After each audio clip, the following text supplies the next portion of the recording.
bom dia para todos vocês que estão aqui agora. Estendo aqui o meu bom dia permanente para quem for entrando.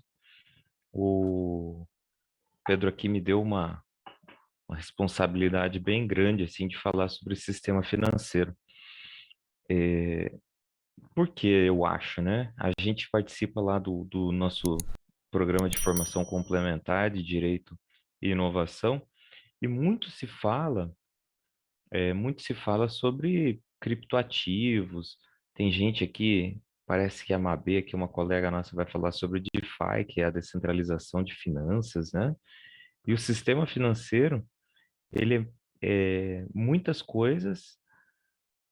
Por um lado, o contrário de descentralização de finanças, mas por outro lado, a gente tem um movimento muito forte, muito forte mesmo, em, em reconhecer essas novas tecnologias que estão aí, tá?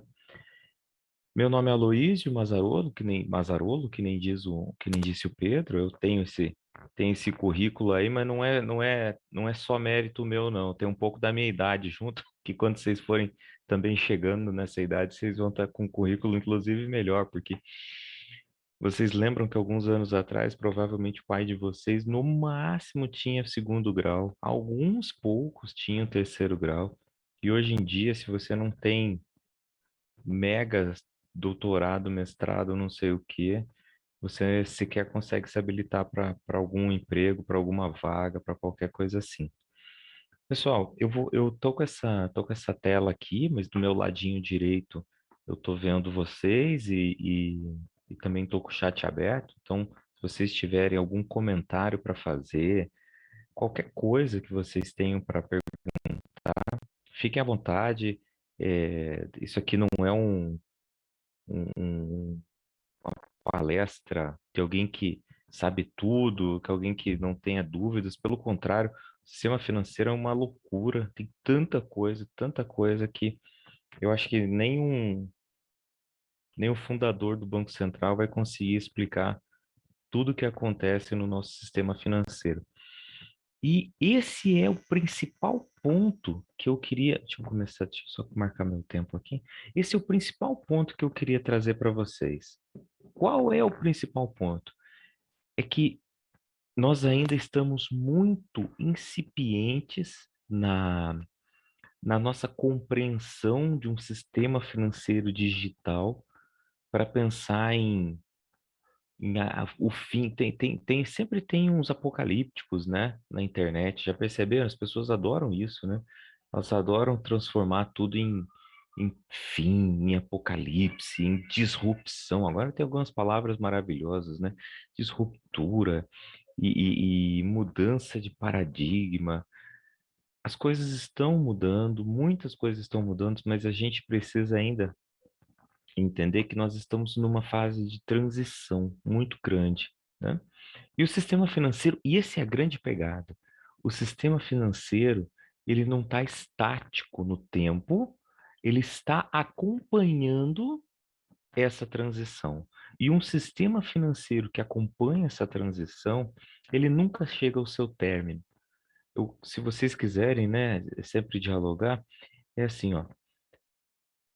Lembram do Fukuyama? O Fukuyama, em 1990, ele falou do fim da história. Quem é que conhece esse livro, né? O Francis Fukuyama. Ele disse assim: o capitalismo venceu. Com o fim da União Soviética, ele disse assim: o capitalismo venceu. O modelo de civilização ocidental, junto com o seu modelo econômico, ele chegou a seu fim. Isso aqui é a humanidade. Aí, nesse meio tempo, a gente teve as duas torres gêmeas derrubadas, a gente teve a União Europeia se fortalecendo e depois com o Brexit ela perdendo forças. Então todo mundo achava que as nações iam fazer um processo de união em grandes blocos de nações, não aconteceu, né? Você vê o papel da China com um novo modelo de gestão planificada, estruturada, um modelo meio capital, meio comunista, uns caras que até hoje estão brigando com a Covid, entrando em lockdown e restringindo acesso para tudo quanto é lado. Você tem guerra no Iraque, guerra no Afeganistão, guerra na África para todo lado, o Estado Islâmico bombardeando Síria, fazendo uma confusão no mundo inteiro, Rússia invadindo Ucrânia, a OTAN desrespeitando o tratado, expandindo para tudo quanto é lado. Para que a OTAN expandindo se afinal de contas acabou a, a Guerra Fria? Então, assim, o que que isso mostra? Que a história nunca vai terminar. E o sistema financeiro, mais do que tudo, ele nunca vai terminar. Qual o sistema financeiro? Qualquer um. Porque, assim, hoje o mundo não é mais político. Vocês concordam comigo? O mundo não é mais político. Não existe mais política que não seja subjugada ao capital. Então, assim, antigamente, e não muito antigamente, assim, até a Primeira Guerra praticamente, os grandes detentores do poder ainda eram os donos de terra e os grandes governantes, né? Os grandes reis, as grandes nações. Alguém tem alguma dúvida aqui de que os grandes governantes do mundo são a Microsoft, a Procter Gamble, a, o Elon Musk, quem mais aí que tem? O Zuckerberg, né? Alguém tem dúvida de que são eles que mandam no mundo? Quando o cara, o Jeff Bezos aqui, né? Claro, pô, né? O Jeff Bezos, essa galera detona, né? Eles comandam, eles fazem lobby para tudo que eles desejam. Tem umas declarações super polêmicas aí. Quem é que lembra de uma declaração que o Elon Musk deu no Twitter esses tempos atrás, falando sobre o lítio na Bolívia, dizendo que ele dava o golpe em quem quisesse? Eu lembro dessa história. Assim, olha só que loucura. Em 1964, os Estados Unidos ajudaram a dar o golpe aqui no Brasil. Hoje, quem fala em dar golpe são os detentores do capital, não é o Estado mais, sabe? Então, como nós estamos nesse novo modelo? E como que o sistema financeiro se comporta, né, nessa evolução? Eu trouxe aqui, pessoal, algumas lâminas. Se alguém quiser falar, que é eu pergunto e eu aguardo a resposta, tá? Quem é que conhece essa história aqui? Para a gente começar a falar de sistema nacional aqui, sistema financeiro. Quem é que conhece essa história? Qual Ninguém lembra? história? Eu A acho que história mudou a desse lâmina. desenho aqui. Ah, eu não sei se mudou a lâmina, porque a gente ainda tá vendo a lâmina um. Ah, será que está demorando para passar? Simplesmente não passou. Ixi, mas aí deixa eu ver uma coisa aqui. Deixa eu descompartilhar. Deixa eu compartilhar a tela. Ah, agora sim. Agora 100%. Agora vamos ver se eu consigo, se eu passando ela, ela tá trocando. Tá Passou, trocando? trocou. Então tá, beleza. Então tá, que história que é essa daqui? Vamos lá. Quem é que conhece essa historinha aqui de criança? É do João, não é? Aquele que tinha. João e Pé de Feijão, né? Como é que essa história começa? O que que acontece qual é o grande motivador, né? O momento que a história muda. É uma história de uma família pobre, não sei o quê, que não tem nada para comer. Daí a mãe dela, a mãe do João fala assim: João, pega essa vaca que nós temos aqui e vai lá no mercado e vende essa vaca. Olha só, eles já estão falando, vende essa vaca. Então já tem aí um valor econômico, ou seja, na história a gente já começa a aprender desde criança que você precisa de recursos, recursos. E aí acontece uma outra coisa no meio do caminho. João faz algo que os nossos primeiros humanos fizeram. Eles fizeram um escambo. Ele trocou essa vaca por meia dúzia de pé de feijão, meia dúzia de grãos de feijão, e finalmente conseguiu que nascesse esse pé mágico aí e deu toda a história com o gigante e com o ouro, etc e tal. Gente, assim, como é que começa essa nossa breve história do dinheiro? Ele começa na troca da vaca pelos feijões, na troca da carne, né, pelo trigo. Enfim, as coisas demoram muito para ela começar a acontecer. Mas depois que elas começam, em coisa de 10 mil anos, a gente dá saltos, né, nos nossos sistemas financeiros. Ele começa com o escambo, depois ele vai para algumas moedas cunhadas, né? Para todo escambo, eu digo assim, todo tipo de especiaria, todo tipo de mercadoria que é sujeita a troca. E depois você sai de um sistema de troca e começa a ir para um sistema de troca por algo que seja universalmente aceito. E aí você entra na época do ouro, da prata, troca isso, começa a cunhar isso com moedas de metal, e aí você, junto com isso, você já tem um sistema de governo bem mais organizado, que são pessoas, as pessoas começam a dar o lastro para essas moedas de metal, né? Eu, rei Xerxes da Pérsia, garanto que essas moedas valem o que elas valem. Depois a gente chega para um outro momento, vai para o papel moeda, vai para os cartões, vai para o dinheiro eletrônico, PagSeguro, etc e tal, e a gente chega hoje nessa loucura que são as criptomoedas ou criptoativos, e vocês aqui, vocês que são os especialistas, então me perdoem qualquer imprecisão na definição. Trouxe aqui alguns termos, né? O sal, por exemplo, que é de onde vem o nosso salário, né? A palavra vem do salário. A pecúnia, que é o nosso salário também, que é dinheiro, né? Vem de pecus, que é o gado, a ovelha, isso era o pecus romano. Então a gente vê algumas origens aqui, né? Lá dessa época do escambo e do ouro. Os bancos, por sua vez, tudo isso, pessoal, vai se consolidando, ela vai caminhando para a consolidação de um sistema. O que que é um sistema, né? Um sistema é um conjunto de atitudes, de ações que acontecem ao longo do tempo, que eles vão se somando. O seu sistema familiar é a união sua, da sua irmã, do seu pai, da sua mãe, do seu tio. O seu sistema profissional é o trabalho que você tem, os seus empregados, os seus superiores, a tia da limpeza, tudo isso constitui vários sistemas. Então, quando a gente fala em sistema financeiro, é toda essa rede de troca de mercadorias que vai acontecendo para depois ela chegar numa troca de mercadoria por dinheiro. Aí ela chega no momento que a gente começa a trocar isso, esse dinheiro, esse ouro e prata, por certos recibos, né? Que a história chama de Goldsmith's Note. Tem muita gente que fala que isso começou com os templários, né, que eles acumulavam muitas riquezas e tinham muitas dificuldades de levar essas riquezas para cima e para baixo, e começaram a surgir então essas notas de dinheiro, notas de crédito, na verdade, que você troca de um lugar para o outro. Então o cara pegava uma nota de crédito na França, descontava essa nota de crédito em Jerusalém, né? Mas a verdade, tem gente, tem certos historiadores que dizem que até na Fenícia, que foi um dos grandes comerciantes que iniciaram já essas grandes trocas comerciais, já tinham uma espécie de nota de crédito lavrada em barro. Então, assim, a coisa talvez possa ir muito mais para trás.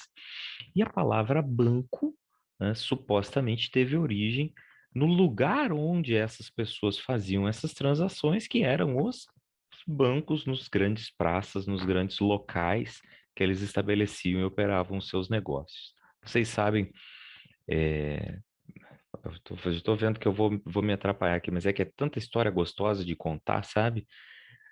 E a gente precisa conectar essas histórias com a história do mundo, tá?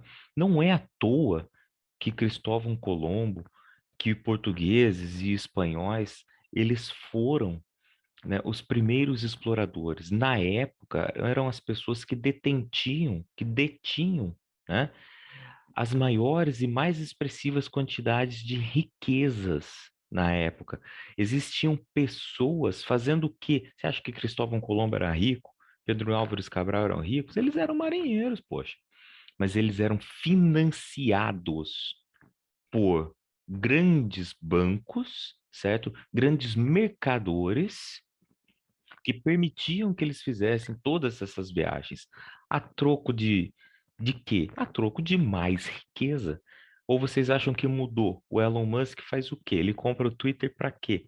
Realmente vocês acham que é para liberdade de expressão? Ah, eu sou o grande cara que vai garantir liberdade de expressão. Não, é para ter mais e mais e mais riquezas, né? A, as grandes, a gente vai para a Europa, quem aqui já foi para a Europa? Porra, você vai para a Europa, assim, é um desbunde, né? Porra, castelo para tudo quanto é lado, bonito pra caramba, tudo bem feito, uma cultura, né? Música clássica, cara, música clássica, meu Deus do céu, grandes castelos, Palácio de Versalhes, Palácio de Buckingham, Big Ben, não sei o quê. Feito com dinheiro da onde? Feito com grandes explorações que foram feitas na Europa a partir desses momentos em que surgiram os bancos, que você obteve financiamento. Vejam, o grande salto da humanidade com os humanistas, com Leonardo da Vinci, tudo feito a partir de financiamento e acumulação de capital. Então a gente começa a perceber que, em certo momento, o capital passou a ser imprescindível para a evolução da humanidade, certo? A gente deu uma. É, é impossível fugir depois da crítica do capitalismo, mas é inegável que só foi possível a gente conseguir dar todo esse salto, né, tecnológico em função do capital. No Brasil, o primeiro Banco do Brasil ele foi fundado em 1908, né? Ele foi o quarto banco emissor de papel no mundo. O primeiro Banco do Brasil quebrou em 1829, se eu não estou enganado. Depois ele ressurge, salvo engano, nas mãos de Visconde de Mauá, salvo engano, tá? E é, é incrível, a história do sistema bancário brasileiro acompanha o sistema bancário mundial e é um expoente do sistema bancário mundial. E a gente já vai ver por quê. Esse aqui, por curiosidade, trouxe alguns emblemas de como era o Banco do Brasil. Então, aqui os cunhos na época do Império, depois, né, quando o Banco do Brasil, logo no seu início, antigamente, hoje. Para quem não sabe, o Banco do Brasil foi inclusive o Banco Central do Brasil, o banco dos bancos, o banco do governo, até muito tempo, até 1964, quando a Lei 4.594, salvo engano, criou o Banco Central, até chegou a emitir moeda, assim, então, somente depois de um longo tempo que a gente passou a melhor segregar as nossas funções bancárias, né? No sistema financeiro internacional, certo? E é importante a gente fazer isso. Até 1800, 1900, os grandes bancos, eles eram locais. Eles eram responsáveis pela sua própria emissão de moeda, né? Eles eram responsáveis pela organização do seu próprio país, da sua própria economia, pelo financiamento dos seus próprios governos. Mas o que que aconteceu? A Revolução Industrial. A Revolução Industrial ela começa a globalizar as economias.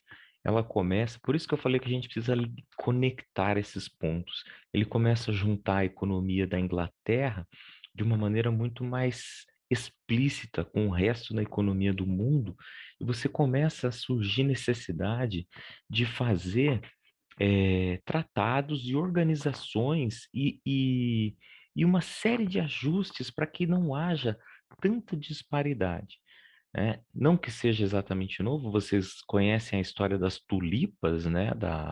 Das primeiras ações e bolsa de valores na Holanda, que começa a surgir lá no final do século XVII. Então, é um processo que vai se construindo, vai se desenhando até chegar nos 1800, e você começa, então, a ter um sistema financeiro internacional mais organizado. E hoje, vocês sabem, a gente tem N organizações internacionais, né? A Organização Mundial do Comércio, por exemplo, para evitar qualquer espécie de monopólio, abusos econômicos intrapaíses, certo? Com todas as críticas que isso vem junto, com crítica da ausência de liberdade, do excesso de regulação, assim, de um excesso de regulação que não consegue evitar, por exemplo, grandes crises, certo? E aí eu trouxe aqui um ponto para provocar vocês mesmos, que foi as leituras que Karl Marx fez sobre o sistema financeiro. E assim, gente, para entender um pouco das relações do sistema financeiro com os governos e com as pessoas, é imprescindível ler pelo menos o grande resumo de Karl Marx para tentar entender o que que é que ele dizia e assim, não demonizar, tá? Não demonizar nenhum grande expoente, nem o Adam Smith, que também pessoal, os comunistas aqui da cena. Cara, Adam Smith, por exemplo, se você, o Davi Ricardo, se você for ler ele de verdade, você vai ver que os caras, porra, você vai chamar os caras quase que nem o Alckmin agora, vai ser grande parceiro agora do Lula. Mas eles falam, porra, companheiro, vem aqui comigo, né? Então, para vocês verem como que as leituras vão se mudando, vão se alternando, e, assim, nada de cultura do cancelamento, tá? Parem com isso, parem com essa porcaria que está acontecendo em alguns lugares, e diz assim, não, agora eu vou cancelar o Maquiavel porque ele era um grande defensor da monarquia. Para com esse negócio, vou cancelar o Karl Marx porque ele queria implementar o comunismo. Porra, para com isso. Leia o cara, aproveita o que que ele tem de bom. Se tem uma coisa ruim, descarta essas coisas ruins ou usa elas para melhorar, ok? Muito bem. E, e essa internacionalização dos mercados, ela foi cada vez maior e foi se mostrando a necessidade de você trazer alguns mecanismos de controle dessa economia, tá? Por que que isso aconteceu? Vocês lembram que você tinha estados que nem o laissez-faire, né? Que era o grande estado liberal. Então, cada um negocia com quem quiser. Óbvio que toda vez que você permite que as coisas sejam como estão, você está favorecendo o jeito que elas são. Então, nunca há isenção política. Se você é um cara isento politicamente, você é a favor do que é que está acontecendo, certo? Se você é um cara isento economicamente, é porque você é a favor de como as coisas são economicamente. Então, na época, os grandes impérios, principalmente o Império Britânico e depois o americano que foi surgindo, eles eram favoráveis às coisas ficarem como estão. Até que veio as primeiras grandes crises, que começou em 1999, a crise do capital. Claro que daí a Europa totalmente devastada com a guerra, sem dinheiro, sem economia, sem nada, mas os Estados Unidos nessa época bancava. Até que veio em 1929, quebrou os Estados Unidos, certo? Quebrou o mundo inteiro, porque se podia existir na época. E aí começaram a haver necessidades de regulamentação. Quantas crises mais a gente teve depois? Teve em 1929, depois veio a Segunda Guerra, aí teve um período de ouro da economia mundial, que ele foi praticamente terminar lá com Bretton Woods, quando acabou o lastro ouro. Teve depois a crise do petróleo, tiveram N crises depois. As mais famosas são essa do crise do subprime americano, que é as N hipotecas, uma em cima da outra. Depois, agora, recentemente, veio a pandemia da Covid, que também exigiu outros esforços de Banco Central. Então, a gente está falando assim, lembram do nosso tema? Qual é a importância de um sistema financeiro? Parem para pensar vocês aqui. Imaginem assim, destruam o sistema financeiro centralizado que nós temos hoje. Como é que uma nação, enquanto nação, ia enfrentar a pandemia da Covid? Será que ela teria condições de interferir na emissão de moeda? Será que ela teria condições de estimular a economia, injetando mais dinheiro nos bancos para empréstimo, por exemplo? Como será que seria um sistema financeiro descentralizado? Hã? Então, aqui, só apenas a título de, né, para a gente brincar aqui, eu trouxe aqui algumas das complexidades do sistema financeiro internacional. Você tem o FMI, você tem o grupo do G20, que interfere em política econômica, a OCDE, né? Você tem o Banco de Compensações Internacionais. Todos esses aqui são estruturas enormes, tem N estudos para aplicação de dinheiro, garantia, Tem os próprios BRICS, tem acordos para todos os lados, tem Mercosul, tem União Europeia, tem o NAFTA, tem um monte de coisa acontecendo junto. Você tem códigos e padrões financeiros internacionais, você tem código, você tem algum contador aqui? Tem o IFRS no sistema de contabilidade. Então, assim, para que a coisa consiga funcionar com uma certa harmonia, você precisa que exista um sistema financeiro que dê conta de toda essa complexidade. Então, eu repito aqui, A gente precisa ter um pouco de calma na hora de ser apocalíptico e mãe de Ná para dizer assim, vai acabar o sistema financeiro, porque o sistema, ele é muito grande, ele é gigantesco, certo? Vamos lá. Um dos acordos aqui que impactam diretamente os bancos foi o Acordo de Basileia, em 1974. Então, os grandes bancos centrais, prevendo a necessidade de você ter uma regulamentação maior, eles se reuniram, então, na Basileia, né? E estabeleceram uma série de regramentos para que os bancos conseguissem se manter sólidos e líquidos e reduzir riscos sistêmicos, como, por exemplo, reserva mínima de capital, limite de alavancagem dos bancos, certo? Então, tem uma série de regras que surgiram para que o sistema financeiro conseguisse ficar mais estável. Aí veio a primeira, veio a segunda, e hoje nós temos três acordos de Basileia, três regramentos que servem para você tentar melhorar a gestão do sistema financeiro. A gente chega no sistema financeiro nacional, né? Que é exatamente isso, eu estava falando um pouco, o sistema é um conjunto de instituições que fazem essa intermediação financeira. Gente, intermediação financeira nada mais é, e daqui para frente vocês vão mudar o jeito de vocês enxergarem banco. Nada mais é do que uma pessoa que tem excesso de dinheiro encontrar uma pessoa que tem pouco dinheiro.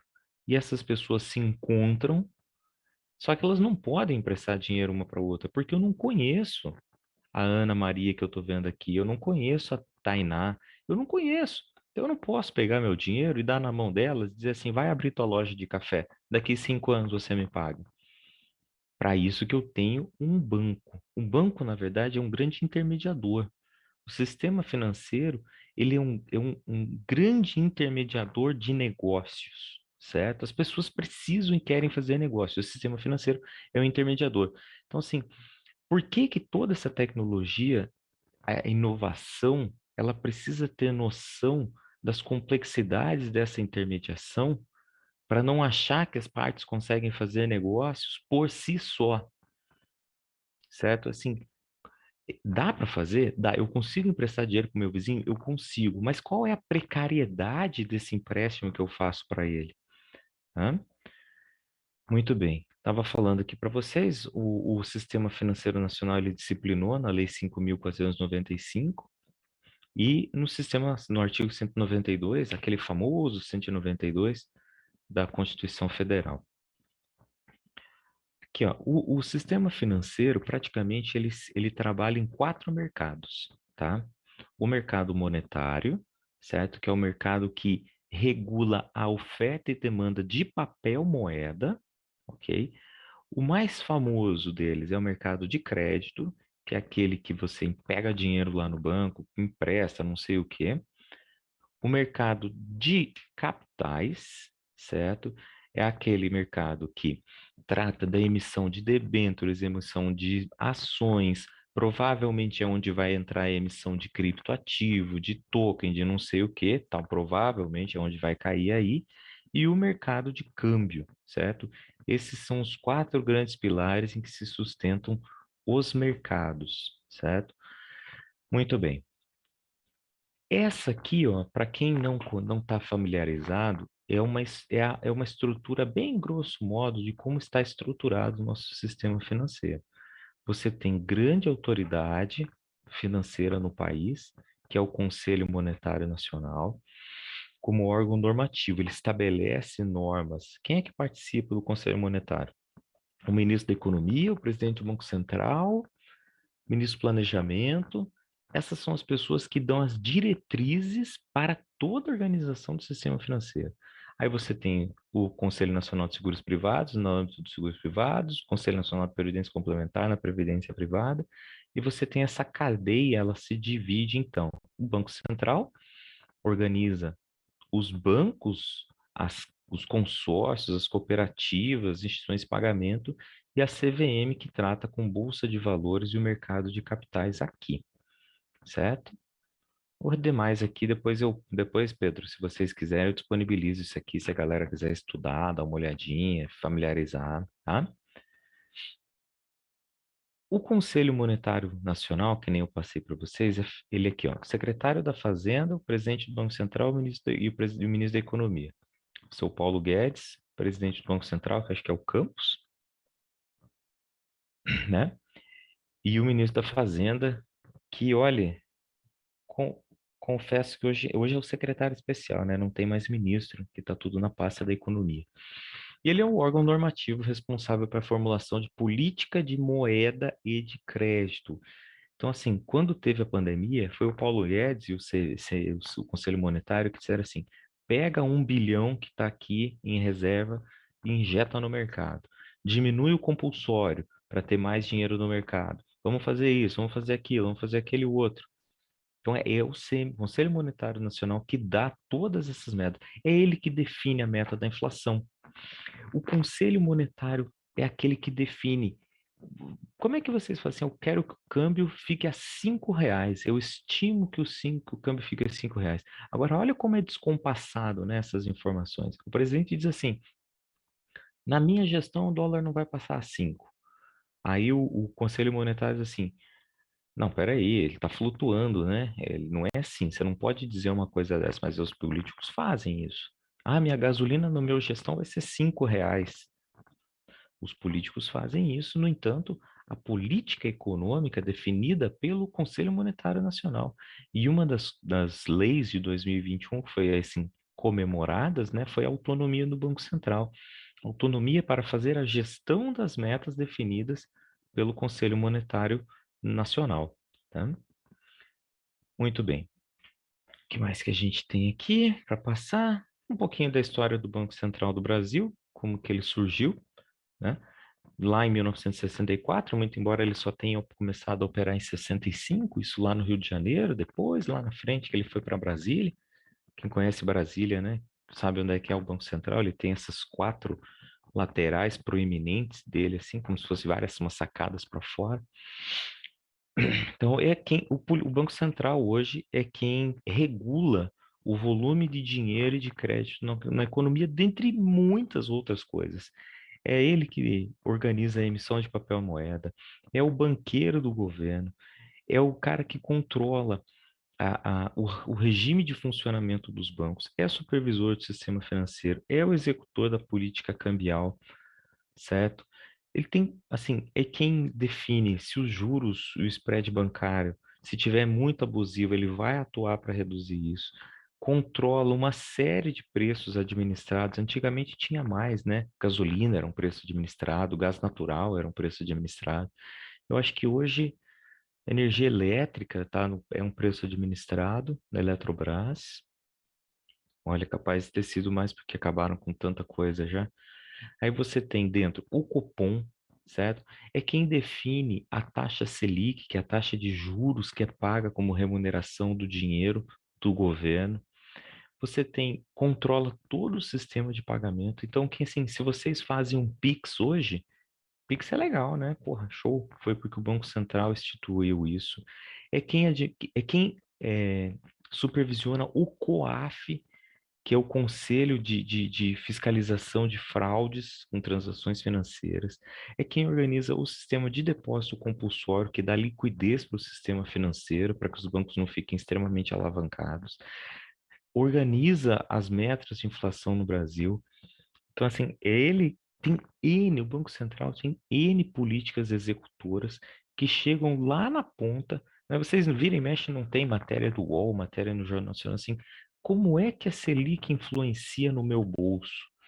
Talvez vocês tenham alguns rendimentos aí, e dependendo da taxa Selic, vocês ganham mais ou menos, dependendo do quanto que está sendo pago, certo? Sim, eu elenquei aqui algumas coisas para tentar não ser tão abstrato, né? É, inflação baixa, ele precisa manter o custo do dinheiro baixo, ele regula a taxa de juros, portanto. Como é que a taxa de juros modifica isso? Quando vocês leem Selic lá, quanto maior a Selic, quanto mais o governo está pagando nos títulos públicos, maior é a vontade das pessoas terem os títulos em vez de investir o dinheiro. Pensem vocês ter uma empresa. Cara, uma empresa, vocês gastam R$ 500.000 para abrir uma empresa, uma franquia do Subway. Se você pegar esses mesmos R$ 500.000 e comprar um título público que vai pagar 12,75 na taxa da Selic, né, no Tesouro Nacional, será que não é melhor eu pegar esse dinheiro e comprar essa taxa de juros do que investir isso na economia, do que investir isso com uma loja? Qual que é a minha rentabilidade esperada com a loja do Subway? Então, veja, tudo isso faz parte da matemática do Banco Central na hora de estimular o crescimento ou não da economia.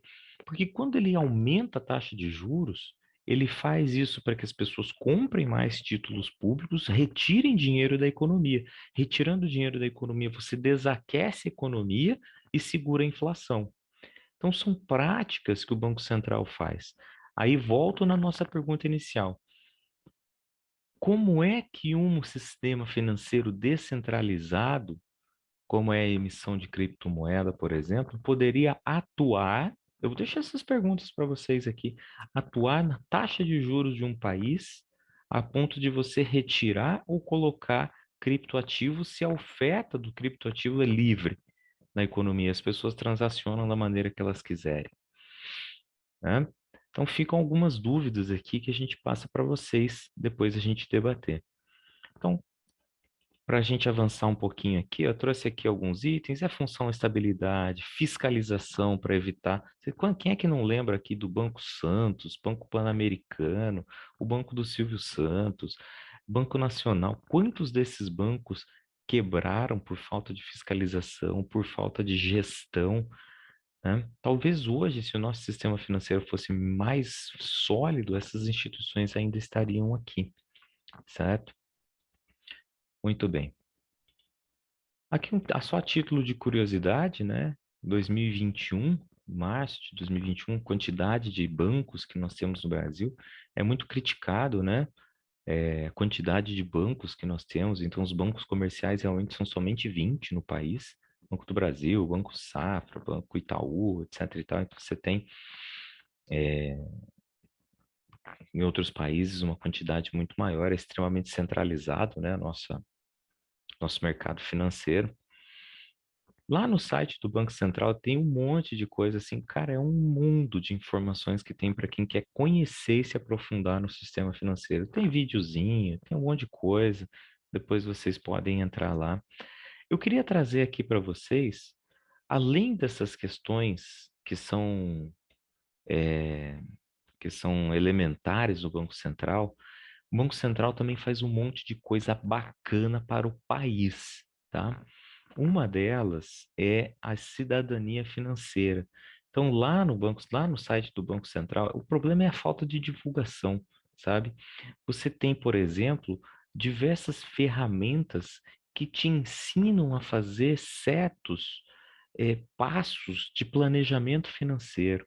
Então, aqui você clica lá em Quero me planejar, estou endividado, quero aprender a poupar. Ele vai te dando uma série de sugestões de como se organizar, né? É papel do Banco Central, por exemplo, estabelecer uma série de normas de direito do consumidor, para que vocês tenham direito na hora de ser atendido lá no banco.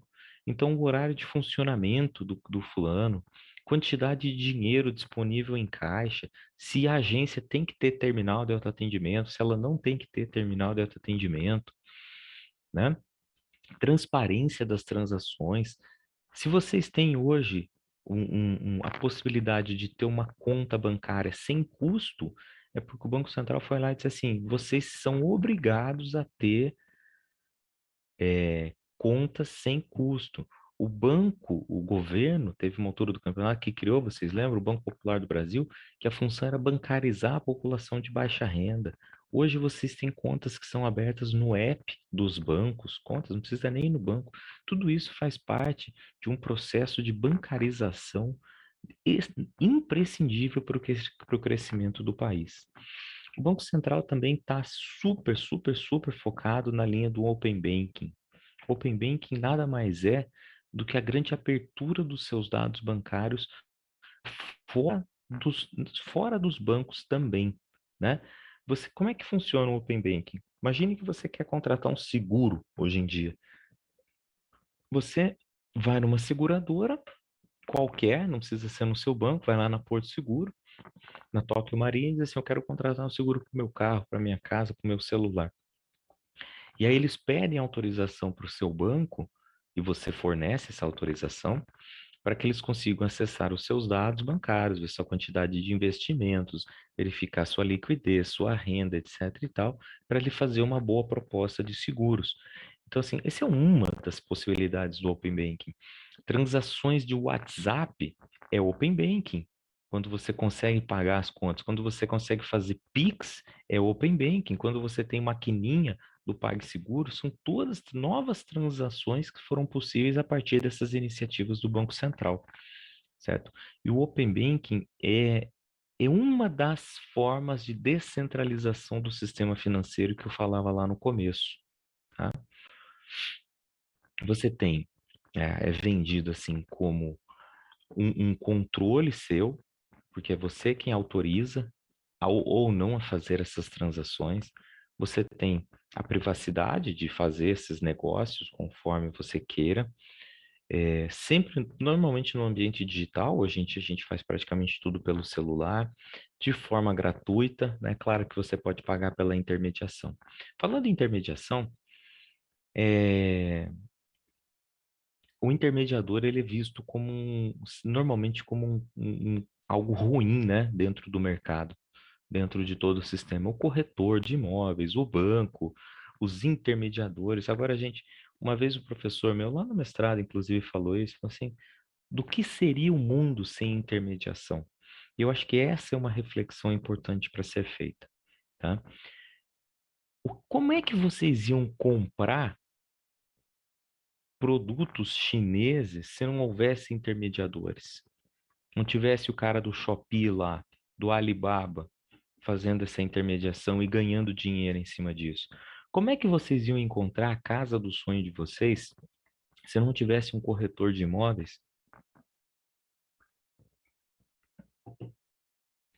que centralizasse essas informações e fizesse esse encontro entre o tomador e o credor? Porque o que o banco faz é isso. O que o sistema financeiro faz é isso, ele encontra essas necessidades e ele intermedia essa relação mediante pagamento de taxa, que nada mais é do que o lucro, a taxa de juros, o spread bancário, certo? Então, quando a gente fala em finanças descentralizadas, a gente precisa, beleza, eu acho bacana pra caramba, como é o Open Banking, por exemplo, mas a gente precisa não, que nem eu falei assim, não cancelar o sistema financeiro, usando um termo bem moderno, e reconhecer o papel dele, inclusive como agente transformador. Aqui uma pequena lâmina sobre o desenvolvimento do Open Banking do mundo. Isso já tem acho que um ano, então é bem provável. A gente já está na fase 3, por exemplo. Esse linkzinho da internet está falando em fase 1. Nós já estamos na fase 3 do Open Banking. Lá no Banco Central você tem a parte do Sandbox também. Cara, o Sandbox tem no Banco do Brasil, inclusive, que são parcerias que o sistema faz com empresas, com startups, com um monte de gente para testar novos negócios. Então, depois vocês entrem lá no Sandbox do Banco Central, vão anotando isso, viu, pessoal, que é muita informação. Tem aqui o linkzinho, tá? Vamos ver se eu consigo fazer o login do Sandbox só para mostrar para vocês. Cara, é muito bacana, sabe? Tem uma série aqui, ó, projetos relacionados para o ciclo um. Então aqui vocês veem uma série de projetos novos que estão acontecendo. Dá aqui um risco aqui, ó. Solução tecnológica para execuções de projeto multimoeda, tal, tal, tal. Realização de transações de pagamento com concessão de crédito rotativo ou parcelado, utilizando funcionalidades do Pix. Ou seja, Pix parcelado, como se fosse. Agora você não precisa mais de cartão de crédito. Olha que legal isso aqui. Não precisa mais de cartão para fazer pagamento parcelado. Você usa o rotativo pelo Pix. Então, assim, porra, e os bancos nessa, né? Esse é o grande X da questão. E os bancos nessa? Cara, os bancos vão ter que se adaptar. E eles se adaptam. Ou vocês acham que não? Os bancos têm aqui, estão lucrando cada dia mais bilhões de reais, 20 bilhões de reais por ano, mesmo perdendo receita com transação, com custo, etc e tal. Então, assim, a galera vai correndo atrás. É igual você quando perde o emprego, você vai atrás de novo, sabe? Esse aqui é um outro programa do Banco Central também sobre o laboratório de inovação financeira e tecnológica. Fomento, gente, inovação, inovação. Por que que o tema da palestra eu estava falando com o Pedro? Pedro, qual é que vai ser o tema da nossa palestra? Inovação. Os, todo mundo só quer saber de inovação. Depois eu vou mostrar para vocês uns números da Febraban que são incríveis, incríveis. Aqui um outro papel, parece que não é importante, mas esse é o papel de controle de fraudes, né? O COAF, que é o Sistema de Controle de Atividades Financeiras. Qual que é o grande medo? Pedrão sabe. Qual que é o grande medo, Pedro? Se você aqui, estiver aqui ainda, às vezes Tô foi no aqui. banheiro. Qual que é o grande medo da professora Temis, lá com esses criptoativos? É a questão dos, digamos assim, usuários do criptoativo tiverem algum tipo de problema e não ter a quem recorrer. Segurança, cara. Segurança, bicho. Segurança, fraude, sabe? Então, é o, quem é que vai exercer essa função fiscalizatória num ambiente DeFi, por exemplo, sabe? Dá para a gente chegar lá? Eu acho que nós vamos caminhar para isso, para nós vamos incorporar o DeFi no nosso sistema, na nossa vida. Vocês conhecem uma expressão? Chama assim, o capital de tudo se apropria. Devem ter ouvido falar já. Eu estou convicto que os criptoativos são uma mina de ouro e o capital não vai deixar isso na mão das pessoas, né? Eu acho, né, que a gente vai, né? A gente enquanto sociedade capitalista, vai se apropriar disso. Vocês lembram da web, né? Fazendo as nossas conexões. Quando a internet surgiu, em 1995, a internet comercial, cara, eu podia abrir um site. Entrava lá no GeoCities, né, fazia um site. Porra, eu fazia, adorava o Pearl Jam na época, né? Fiz um site do Pearl Jam. Porra, eu não tenho capacidade de fazer isso mais hoje em dia, né? E a web 3.0, que também é uma web descentralizada, ela vai ser invadida, né? E vai ser invadida a partir do momento que ela for rentabilizada, for rentável. O YouTube era assim, gente. O que que era o YouTube no começo? Você fazia um vídeo qualquer, postava no YouTube, top demais. O que que foi assim? As empresas, as grandes corporações falaram assim, cara, YouTube é mina de ouro, vou no YouTube. E pau, sabe? Você consegue fazer upload de qualquer coisa, mas o que é monetizado é aquilo que é monetizado, que tem grana por trás, tá? E a gente precisa ter ambientes regulatórios para que isso só não vire bagunça. Eu acho que talvez a grande discussão entre quem é a favor do sistema regulamentatório ou não é exatamente isso. Até que ponto que isso pode ou não pode virar bagunça se ficar sem uma supervisão de um ente estruturado? Essa é uma outra pergunta muito legal de se fazer também. Eu preciso regulamentar? Ou as pessoas têm condições de regulamentar por si só? Chegamos aqui, nossa, eu vou ter que. Pedrão, me dá o tempo aí, Pedrão. Fique à vontade. Agora é 8h57, dá para ir tranquilo até umas 9h10, 9h15. Então tá. Estou falando aqui de Bitcoin, por que que eu trouxe o Super-Homem? O Super-Homem, ele surgiu em 1938, salvo engano, e, e se você lê a história do Super-Homem, o Super-Homem foi uma resposta da sociedade americana à crise de 29. Sociedade que se encontrava assim capengando, né? Precisava encontrar um cara que fosse representativo, um representante daquela população, um cara normal, né? Porque o Clark Kent é um cara normal, mas que tem superpoderes. Então é um cara que consegue, que ele vence os seus vilões, ainda que tenha as suas falhas, que no caso dele é a Kryptonita. Então todo mundo tem um ponto fraco. O Bitcoin surge, né, quase 80 anos depois, também uma resposta, provável resposta à crise do subprime americano, em que, eu recomendo fortemente, assistam um documentário chamado Trabalho Interno, Inside Job, que tem na Netflix, para quem ainda não viu. Porque assim, e os filmes do Michael Moore também, porra, depois eles dão uma cansada, assim, porque a forma dele apresentar dá uma cansadinha, assim, é provocativa, né? Mas são sensacionais, porque você vê, e aí sim, essa é outra discussão legal. Poxa, afinal de contas, é, toda essa regulamentação impede as crises de acontecerem? Puta, essa é uma pergunta sensacional, né? As regulamentações impedem as crises de acontecer? Pelo jeito, não. E o que que era melhor, então? Acabar com a regulamentação e deixar a crise acontecer de qualquer maneira? Ou seria pensar assim, poxa, mesmo se aconteceu isso regulamentado, como seria se não fosse regulamentado? Né? Esses são pensamentos imprescindíveis para a gente fazer. Deixa eu passar por aqui, eu vou passar por esse lado aqui, eu vou ter uma ideia melhor de como é que nós estamos aqui. Muito bem. O Bitcoin, vocês sabem muito melhor do que eu, ele funciona, né, numa tecnologia de blockchain, né, que esse encadeamento de transações aí de códigos que dão a segurança e a privacidade para isso, é o peer-to-peer, né? Não tem intermediários, ou seja, o cara minera sozinho, o Pedrão aí deve minerar Ethereum pra caramba, Bitcoin, o cara aí tá louco nos exchange da vida. É, o grande X da questão aqui é pensar 20 mil por mês, isso mesmo. E cara, vou falar assim, eu tenho um amigo meu, o cara entrou nessa loucura de minerar, mas o cara é esperto pra caramba, sabe? Ele tinha um troquinho, ele alugou um barracão, enfiou energia solar nesse barracão, gastou uns 20 mil de energia solar, mais ainda, 20, 30 mil, gastou mais 30 mil de computador e placa de rede, foi comprar tudo no Paraguai e tá arrochando pau na mineração, bicho. Diz ele que tá ganhando dinheiro. Então, quem sabe, ó, com 100 mil reais, 100 mil reais você faz um investimento, 100, 200 mil você faz investimento, aluga um barracão e taca-lhe o pau na mineração. Agora sim, tô minerando.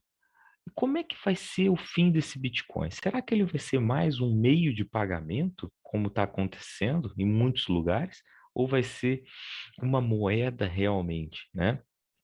Vou usar o Bitcoin para fazer minhas transações sem abandonar o curso obrigatório do real? Parece que isso é, né, a tendência. Tem essa questão da quantidade de unidades que podem ser mineradas de Bitcoin, né? E diz aqui esse agregador que 18 já teriam sido emitidas, 18 milhões de Bitcoins. Então, cada vez mais difícil de você emitir Bitcoin, não tem problema, vai ter outras em substituição. Né?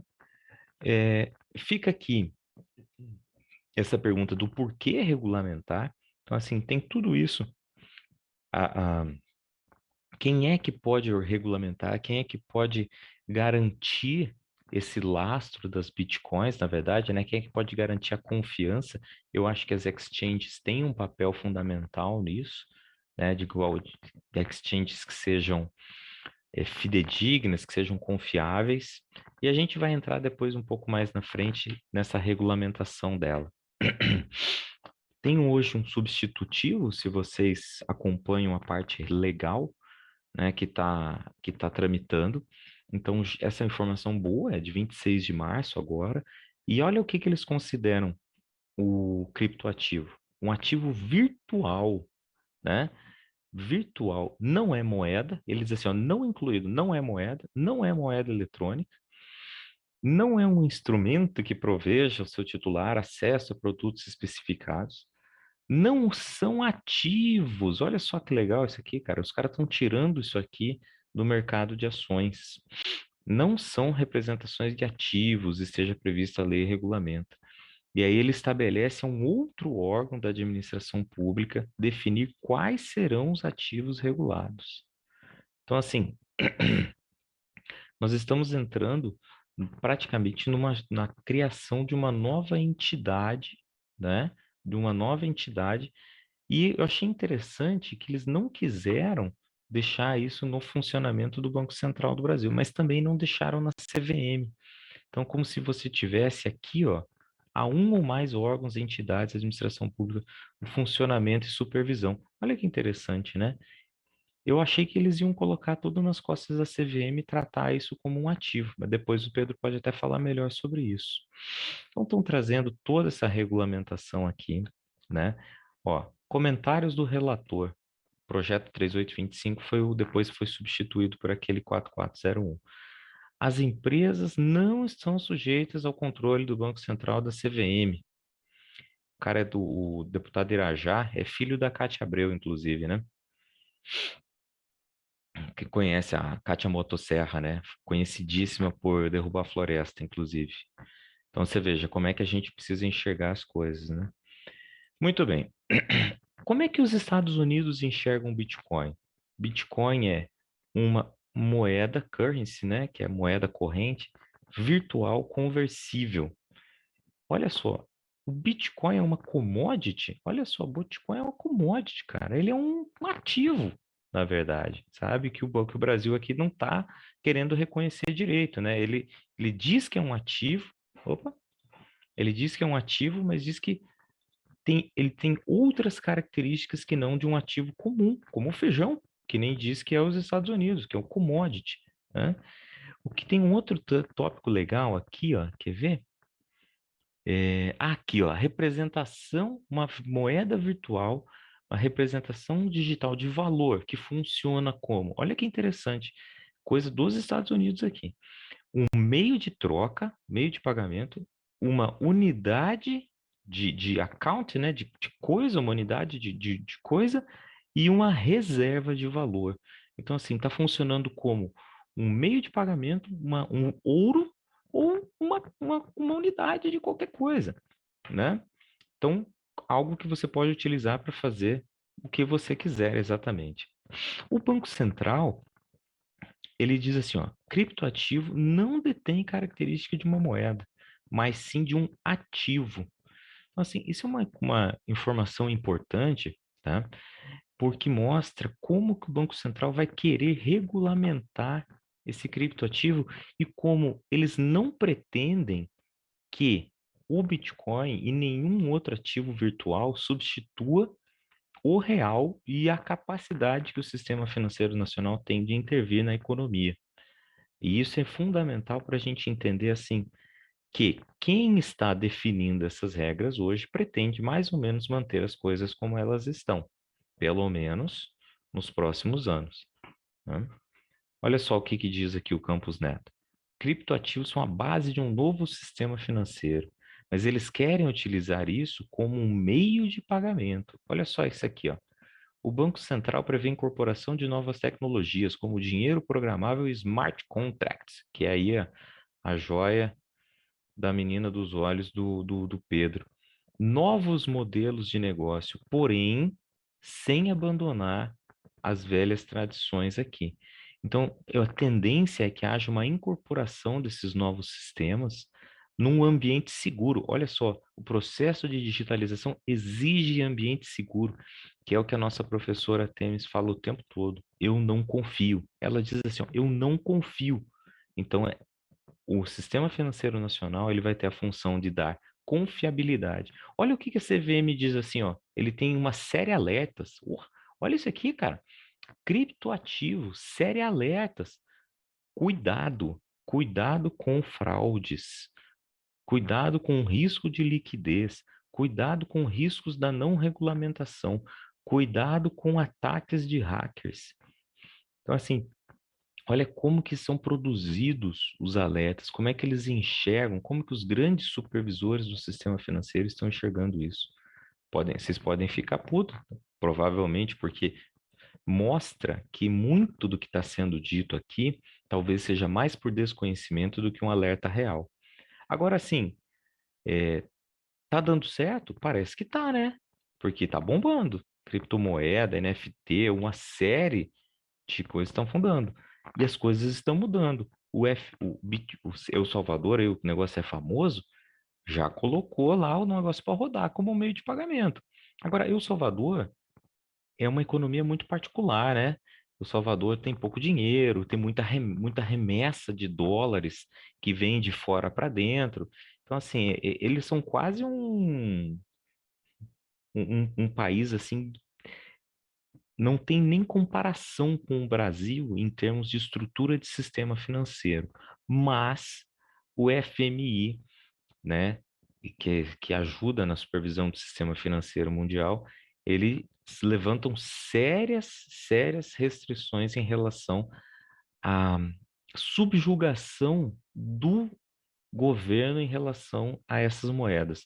Porque quando você não atua na moeda, você tem dificuldade para proteger a população por meio do quê? Do controle de inflação, da própria emissão de moeda, do poder paritário de compra de moeda, né? Então, esses são alguns riscos aqui que você não consegue controlar direito quando você substitui o seu dinheiro por moedas virtuais.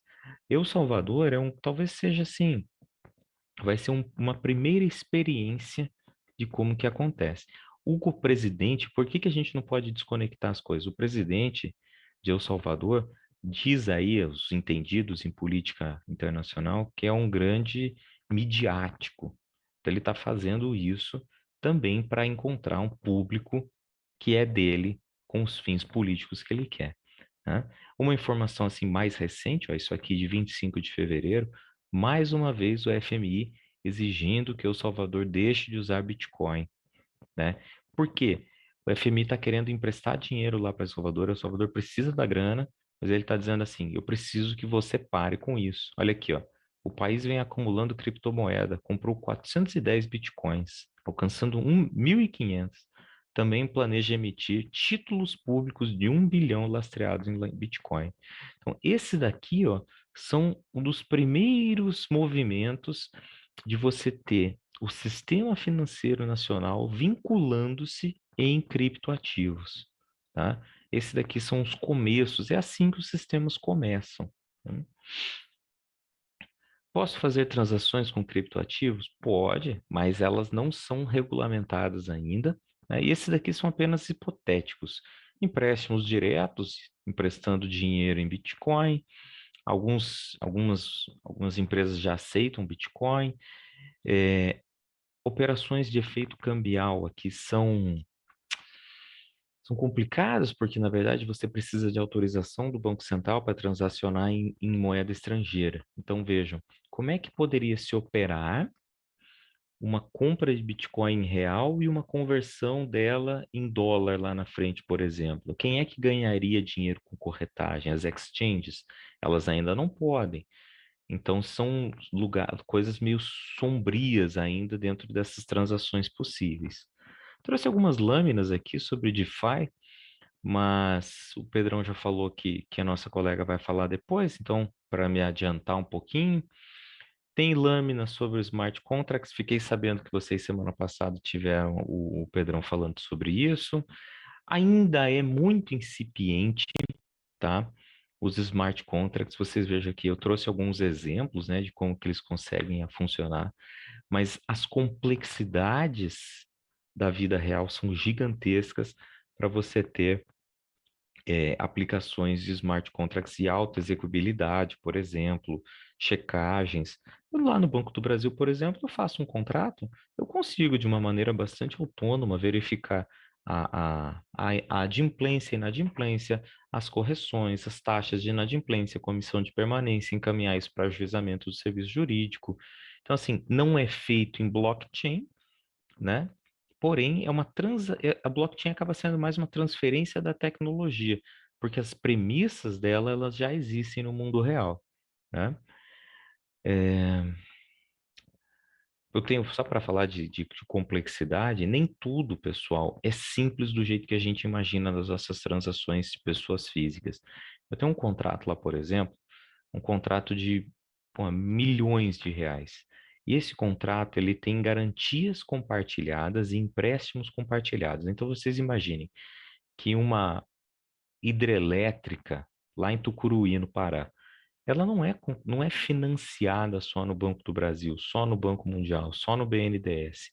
Tem um monte de bancos que entram para compartilhar e financiar essa hidrelétrica, compartilham garantias gigantescas para eventual inadimplência. Aí vocês imaginem que essa empresa, quem pega dinheiro pega 1 bilhão de reais, 5 bilhões de reais de forma compartilhada, vai à falência ou entra em recuperação judicial. E aí, dessa recuperação judicial, 3 credores aderem à recuperação judicial, ao plano de recuperação, e 2 não aderem. Como é que eu consigo executar esse contrato meu de garantia compartilhada, né? Se eu tenho alguns que se sujeitaram por um efeito futuro de recuperação judicial que não estava previsto no contrato. Então, assim, a complexidade das relações comerciais e bancárias, ela é muito grande para a gente ainda conseguir chegar numa aplicação do smart contract real. A gente consegue fazer pequenos negócios com ele já, acho fácil, mas ainda a realidade é bastante grande. Trouxe aqui alguns exemplos de como é que esses criptoativos estão se desenvolvendo. Eu adoro Fórmula 1, então, por exemplo, cara, praticamente todas as escuderias têm alguma espécie de cripto patrocinando.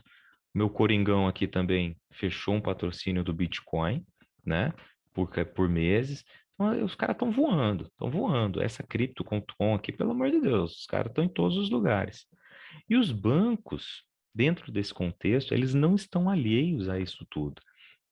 Então você veja, tem uma pesquisa, entra lá no site da Febraban, tem uma pesquisa de tecnologia bancária. Olha isso aqui. Quanto que vai ser investido, né, com a lente do cliente para apoiar não sei o quê? Múltipla escolha. No que os bancos vão investir dinheiro? Segurança? Olha só, Pedrão, o que a Artemis fala? Segurança, eu não confio. Então, eles vão investir em segurança, em inteligência artificial, em 5G, em cloud, em big data, né? Processos de mineração, internet das coisas, blockchain, computação quântica. Isso aqui, ó, de 2001 para 2022. O quanto que vai aumentar isso para daqui para frente? Os caras estão por dentro, não tem ninguém dormindo no ponto, não, sabe? Olha as prioridades aqui, ó. Exploração de dados obtidos via Open Banking, Open Finance, transformação cultural para preparar os funcionários, super aplicativos, transações via WhatsApp. Olha só reformulação das agências muito pouco. Chatbot. Olha só o que os caras dizem aqui, ó. Com a inteligência artificial e machine learning, você passa de modelos de regressão para modelos preditivos. O que é modelo de regressão? É o modelo que explica como as coisas funcionam. Eles não querem mais saber, todo mundo já sabe como funciona, eles querem saber como é que as coisas vão funcionar. Modelos preditivos a partir de dados, ou seja, o que é um modelo preditivo? É o algoritmo lá do Instagram que vê que quando você vê carros, você sabe, tá procurando um carro para comprar, por exemplo. Quando você vê comida, vai aparecer propaganda de comida. Isso é um modelo que prediz aquilo que você quer se comportar. Aqui tem uma série, assim, de predições, né? É, como é que eles estão enxergando? Estão enxergando o consumidor como geração de valor. Então, assim, não é só uma questão de intermediação financeira. A intermediação por si só, ela tem que gerar valor para o cliente. É isso que vai manter, na percepção dos bancos, o cliente dentro dessa estrutura já arcaica bancária. Então, assim, ele pode ir para o Nubank? Pode, que é, né, também é um intermediador, mas menor do que um banco. Mas assim, quais são os valores agregados que o Nubank gera para o cliente? Talvez para aquele cliente pessoa física que só quer fazer um Pix e ter uma conta corrente, é suficiente. Mas e para aquele cliente que quer fazer transações de crédito, que quer ter seguro, que quer sacar dinheiro para cima e para baixo? Então depende tudo da necessidade e você gera para esse cliente, né, uma série de estruturas organizacionais, sistemas de segurança que dão para esse cliente a sensação de que ele está tendo mais valor do que tem o seu concorrente. Mais valor na Apple do que no Android. Uma comparação bem boba, né? Olha só, para a gente desmistificar algumas outras coisas. Depois dos governos, setor bancário é o que mais investe em tecnologia no Brasil e no mundo. Ou seja, primeiro, para aqueles que criticam o governo como agente de transformação. Tudo isso pesquisa Febraban, tá? Não estou inventando não, e nem é pesquisa dessas obscuras. O governo é o grande produtor de tecnologia no mundo. Depois, os bancos, certo? Então, vocês vejam como que o governo e o capital ainda são os proeminentes na produção de tecnologia no mundo. E como que esse sonho descentralizado, porra, se eu vou descentralizar finanças, eu tenho que tirar do governo e do setor bancário. Como que eu vou tirar do governo e do setor bancário se os caras são responsáveis por 30% de produção de toda a tecnologia no mundo? Então é difícil a gente pensar algo nesse momento, nesse sentido. As prioridades aqui, ó, o que está sendo pensado em 2019, 2020? Atendimento ao cliente, chatbot, melhoras na aplicação do crédito melhor emprestado, com menos liquidação duvidosa, certo? Para fazer isso tudo, está sendo investido muito em profissional. Olha isso aqui. Os caras conseguem, o sistema bancário consegue treinar mais gente gastando metade do que eles gastam, do que eles investem. Como que eu faço isso? Comprando curso da Lura, investindo em universidade corporativa. Eu treino as pessoas gastando pouco dinheiro, eu preparo elas mais para frente. Eu trouxe aqui, ó, mas para poupar um pouquinho a paciência de vocês, dentro aqui, ó, desse slide, tem o link aqui das apresentações institucionais do banco.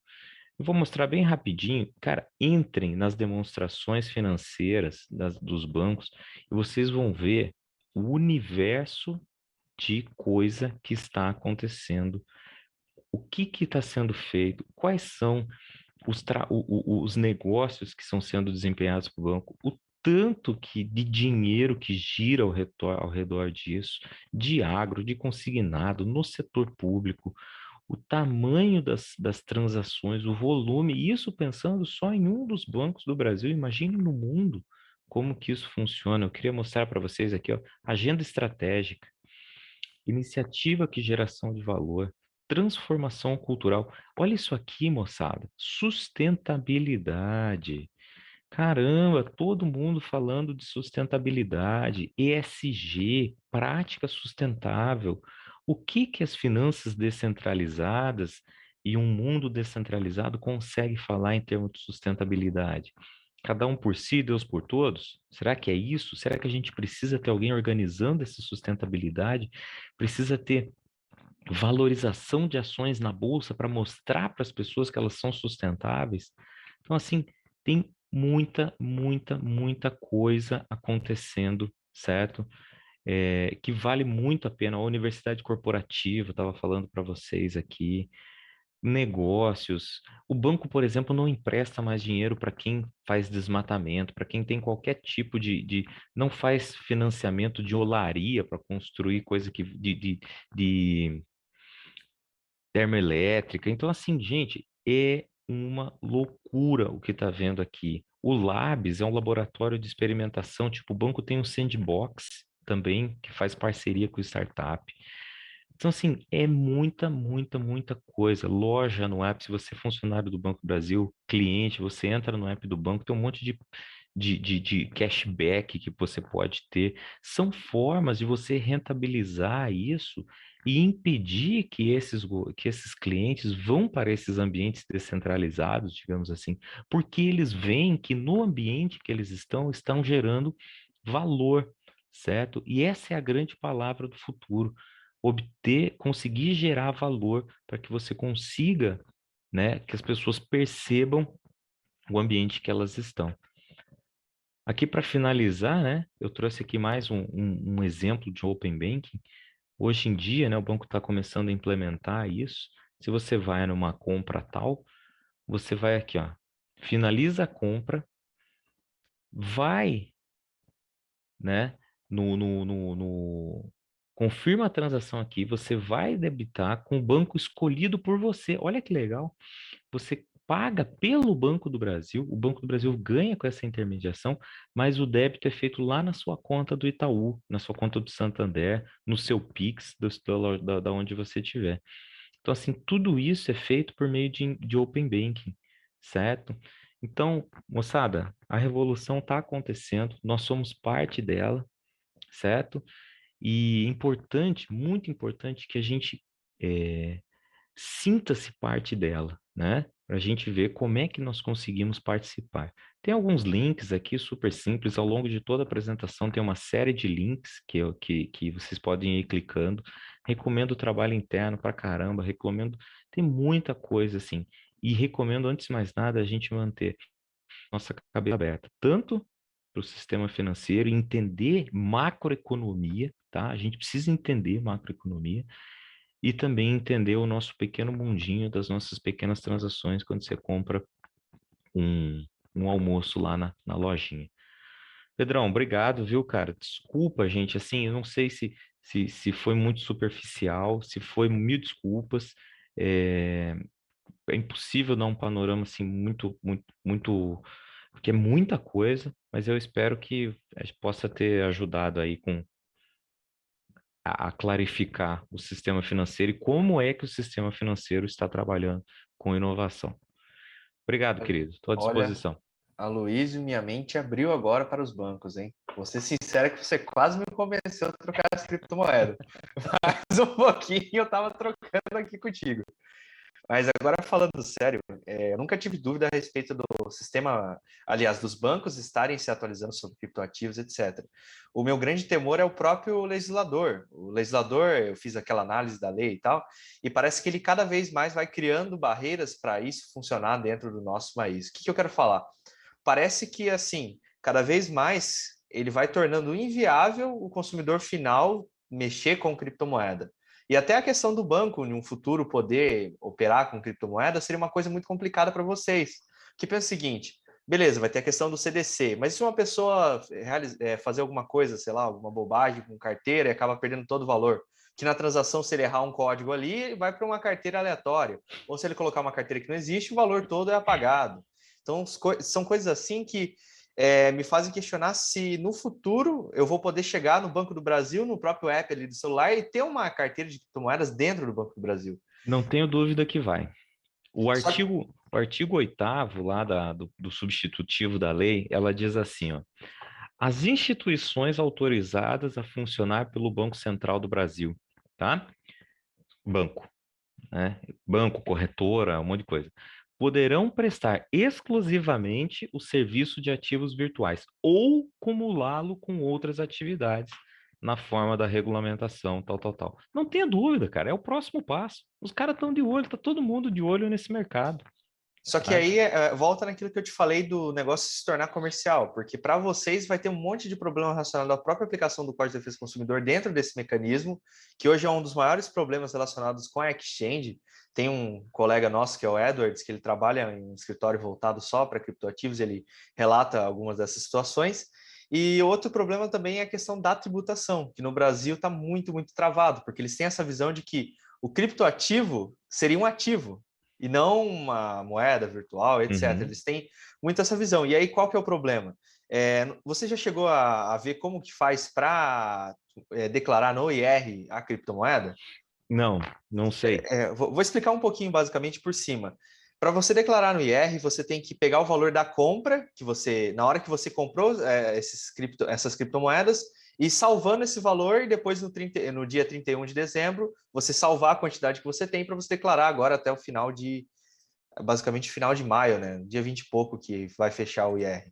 Então, pensa o seguinte, como que fica difícil para uma pessoa ter que anotar todos esses valores, principalmente que o mercado, ele gera valor trocando, então você compra um negócio, troca por outro, então fica um negócio muito difícil para a pessoa comum, porque, digamos assim, sabe, para o afegão médio chegar lá e pensar, como que eu vou utilizar isso, né?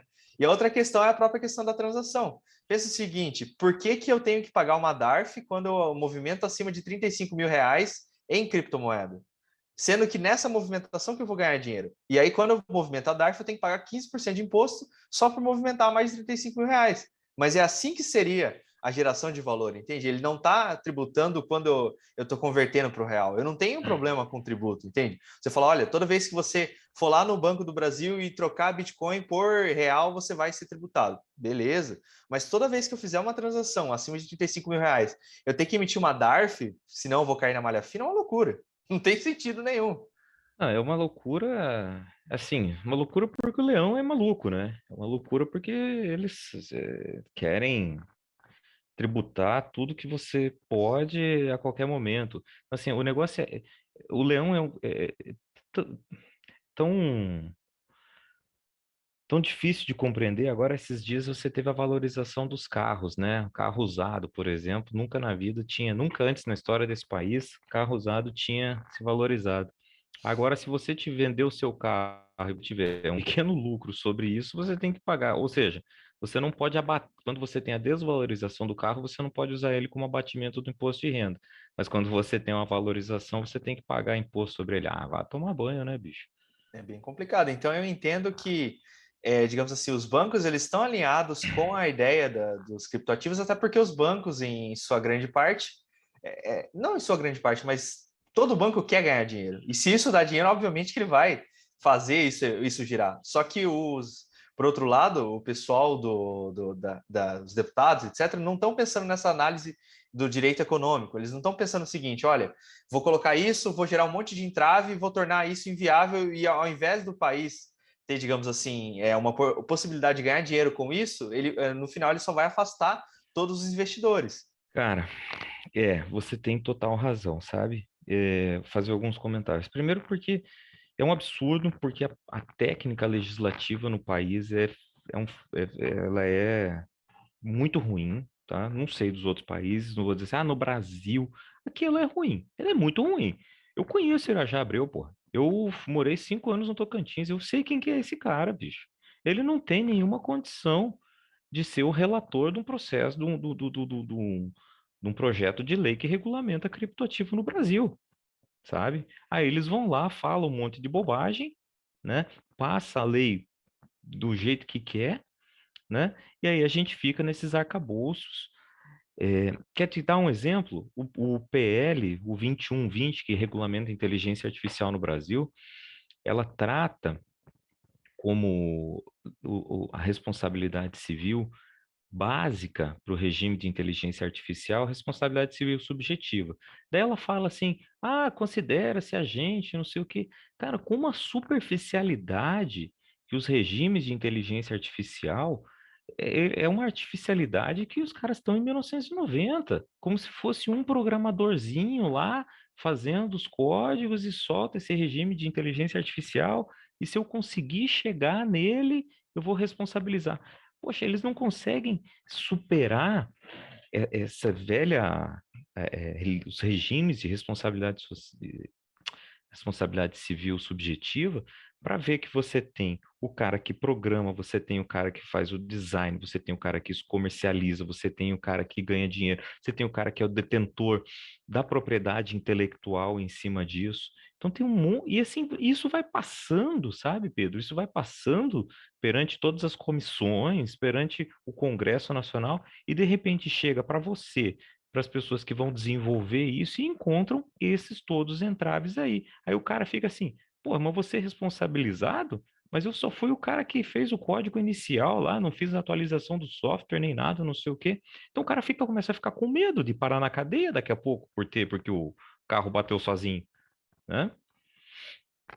Terrível. Só alguém tem mais algum questionamento? Vou abrir aqui que o tema dele é sensacional. Eu realmente mudei minha ideia. Inclusive, eu tenho conta no Brasil, no Banco do Brasil, hein? Então, já mudou minha ideia.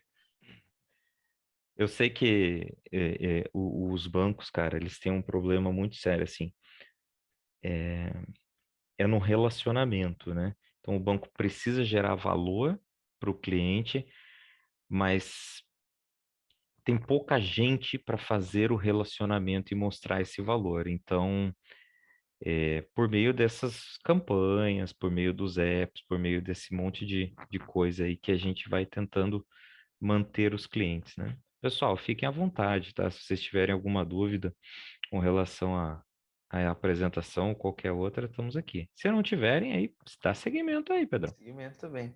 É um negócio que eu acho bem interessante dos bancos. Se alguém quiser perguntar, já levanta a mão aí, já, hein, pessoal. Mas enfim, um negócio que eu acho bem interessante dos bancos é a questão da alcançabilidade da questão da segurança. Por exemplo, quando a gente pensa em outros bancos digitais, eu vejo muitas histórias, tipo no LinkedIn, da galera que teve cartão clonado, e aí tenta entrar em contato, às vezes gera aquele entrave de tentar entrar em contato, tentar resolver. E, por exemplo, o sistema do Banco do Brasil de fraude é muito forte.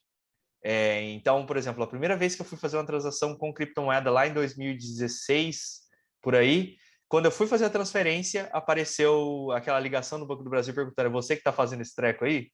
Então você vê como que é muito forte essa questão. E às vezes esses outros bancos digitais, Banco Inter, não sei o quê, não tem esse, digamos assim, esse sistema tão evoluído quanto os bancos mais tradicionais. O Banco do Itaú também é bem forte. Minha mãe tem conta do Banco do Itaú. Então é um ponto, digamos assim, que é técnico e você só vê quando você precisa. Quando você tem alguma fraude e é evitado antes de acontecer. Não estou falando que não tem como reverter. Tem, mas judicialmente, para a gente que é advogado, é fácil. Mas e para quem não é? E para quem é uma pessoa simples, uma pessoa vulnerável, entende? O que ela vai fazer, entende? Cara, é gigante a estrutura de segurança do banco, inclusive para atingimento, né, de diversos desses itens dos acordos de Basileia, por exemplo, né, os sistemas de backup. O Banco do Brasil tem dois backups. Se o primeiro falhar, ele tem um outro gigante. Eles são gigantescos, assim, gigantescos, inclusive fisicamente, são gigantescos. Ficam lá em Brasília, com segurança armada, estilo banco caixa forte, assim, sabe? Então, para você ver o tamanho da necessidade de escrituração de todas essas transações e para que elas não se percam. Então, você veja, e você tem aquelas ações de poupança lá de 1990, 1989, que um monte daquelas cédulas se perderam, não sei o quê. Cara, hoje em dia isso não existe mais. E você consegue manter esse aparato de segurança. E mais do que isso, Pedro, você falou uma coisa certa, cara. Se der qualquer problema, o Banco do Brasil existe, vamos dizer assim, né? Ele existe. Você vai no judiciário, você vai lá, cara, é aquele cara ali, ó. Foi ele ali, ó, que me emprestou dinheiro, né? E não pagou. Foi ali que aconteceu o problema. Quando você fala em Código de Defesa do Consumidor, cara, realmente a diminuição do custo e o risco operacional é um dos custos que você está falando.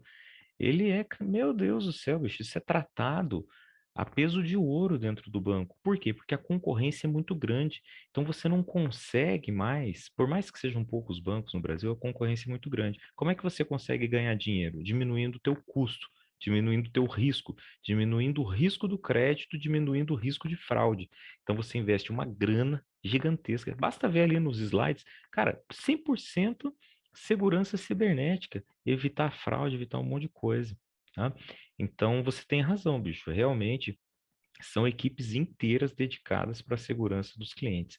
Tem know-how, Pedro, assim, querendo ou não, cara, é, começou com as fraudes em assinatura, depois começou com fraude em senha do TAA, depois começa com fraude em senha da internet, daí vem aquele tecladinho virtual, depois vem conhecimento biofacial, tem o dedinho lá que você vai no TAA do banco, coloca o dedo. Então as coisas, o cartão de crédito, depois o chip no cartão de crédito, você vai pegando know-how em todas essas situações que te posicionam melhor na hora de gerar valor para o Pedro.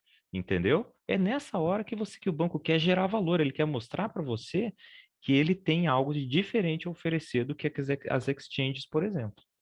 Exatamente. Vamos deixar a Mabê falar aqui, que ela está com a mãozinha levantada. Daí. Oi, gente, desculpa. Eu não estou muito familiarizada com o Zoom. Então, aproveitando que eu vou apresentar daqui a pouco, e também aproveitando todo o conhecimento que o Aloysio tem, Aloysio, com relação ao que aconteceu lá em El Salvador, quando eles disseram que iam usar a Bitcoin como moeda do país, eu fiquei muito confusa quando isso aconteceu, porque eu fiquei em dúvida, por exemplo, com relação a instabilidade da Bitcoin, que ela aumenta ou diminui de valor muito rápido, como que isso ia se dar tipo, no dia a dia com as pessoas. Será que você não poderia falar só um pouquinho a mais sobre isso? Posso tentar.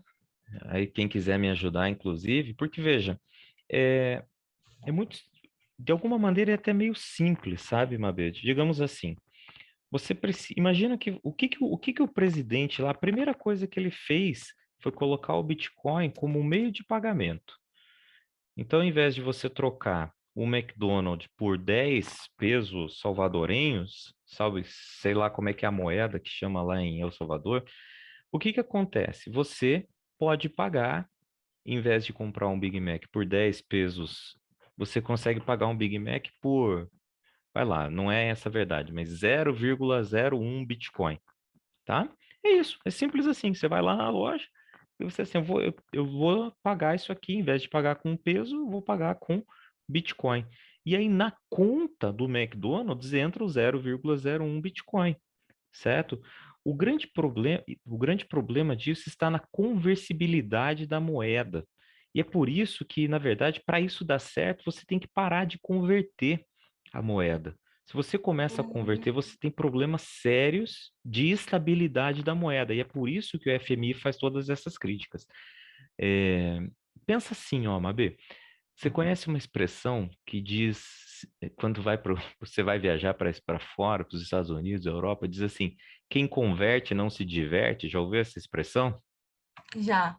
Pois é isso que as críticas ao modelo salvadorenho estão acontecendo. Veja, imagine você, vamos tentar usar uns números maiores para ficar mais fácil, tá? Você compra a moeda de força cursiva, tá? O real. Se você compra um Big Mac sabor picanha, que não é picanha, por R$ 45 hoje, certo? Daqui 30 dias, provavelmente você vai comprar o Big Mac picanha, sabor picanha, que não é picanha, por R$ 45, tá? É função do Banco Central e da autoridade monetária preservar o teu dinheiro ao longo do tempo para que não haja inflação e as pessoas não fiquem pobres.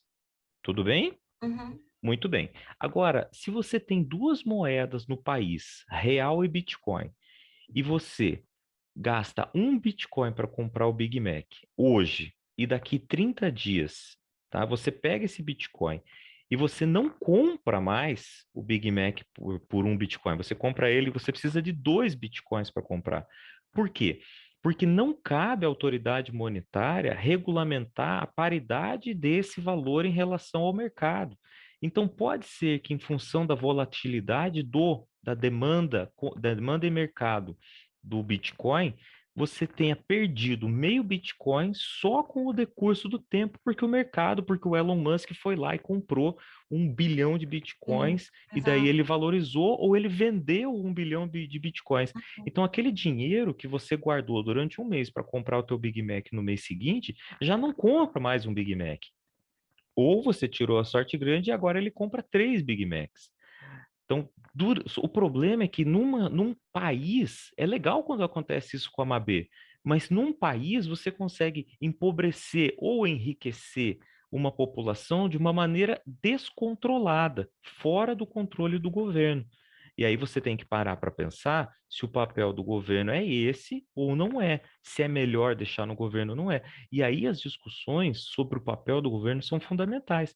Por quê? Porque tem muita gente que pode dizer, e com razão, que governo nenhum até hoje conseguiu promover a riqueza dos seus povos, tá? Isso é uma discussão assim que transcende a própria aplicabilidade da moeda.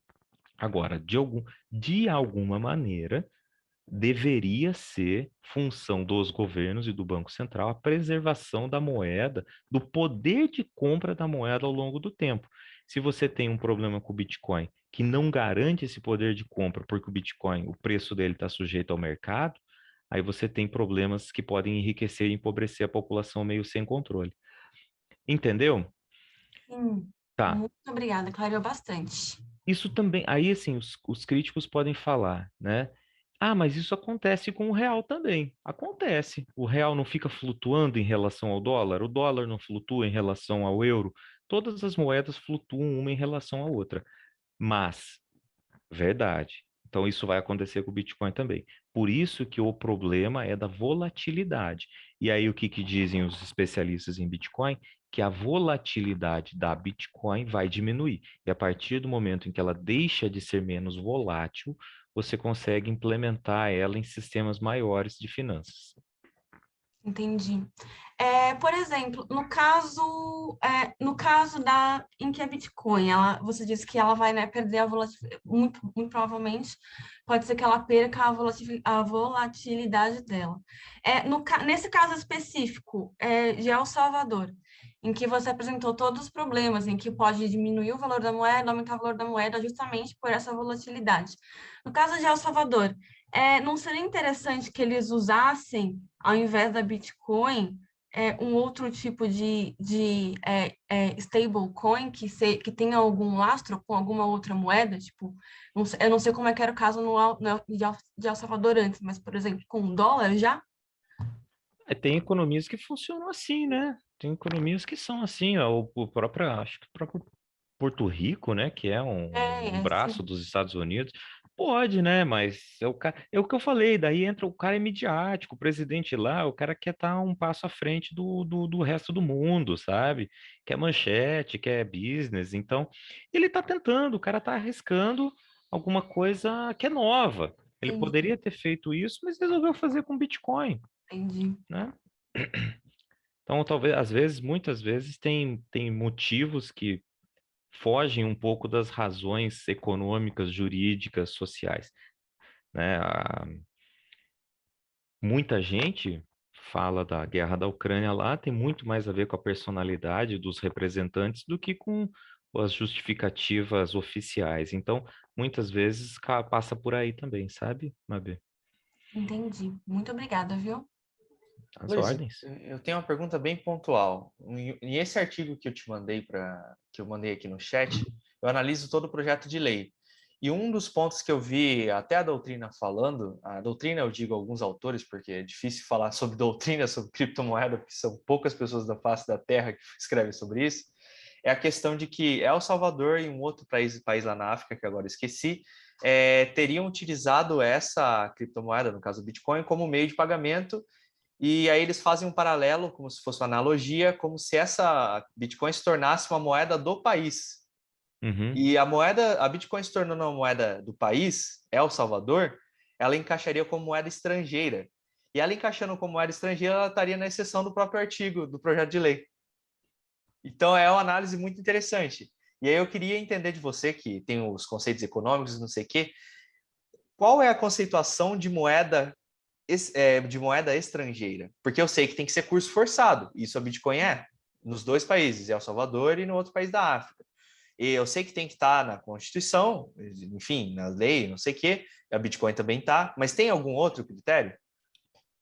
Cara, salvo engano, é, é a emissão da moeda, né?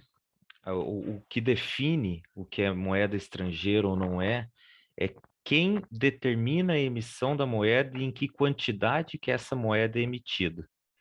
Então, aqui no Brasil, a gente tem X trilhões de reais em circulação, porque o Banco Central determina que seja essa quantidade a partir, né, das necessidades do sistema financeiro, do quanto de dinheiro que foi gerado, etc e tal. Então, eu acho que a gente teria que caminhar por aí, sabe? Então, uma moeda estrangeira é aquela que foge do controle do sistema financeiro nacional. É aquela, por exemplo, que não depende do governo de Porto Rico ou do governo de El Salvador estabelecer a quantidade de recursos que vai ingressar ou que vai sair do país. Simplesmente o dinheiro está lá e ele está circulando na economia. Então, essa é uma distinção muito óbvia do que é uma moeda estrangeira e o que não é, né? Ela está fora do controle da autoridade monetária. Entendi. É porque nesse conceito tem essa discussão que você acabou até apontando esse ponto da emissão da moeda. Porque alguns vão falar, olha, mesmo El Salvador adotando a Bitcoin, não é ele que emite, então não é uma moeda estrangeira. Outros vão falar, tá, mas é curso forçado lá, então como que eu não vou falar que é uma moeda estrangeira do país se lá é curso forçado? Então é esse debate que eles ficam travando para saber se é ou não. Mas enfim, o projeto de lei foi infeliz por não deixar claro isso daí. É isso aí. É exatamente isso. Exatamente. Enfim, opa, alguém tem mais algum questionamento? Se não, a gente já vai para a Mabê aqui, que a gente já está estendendo bastante, mas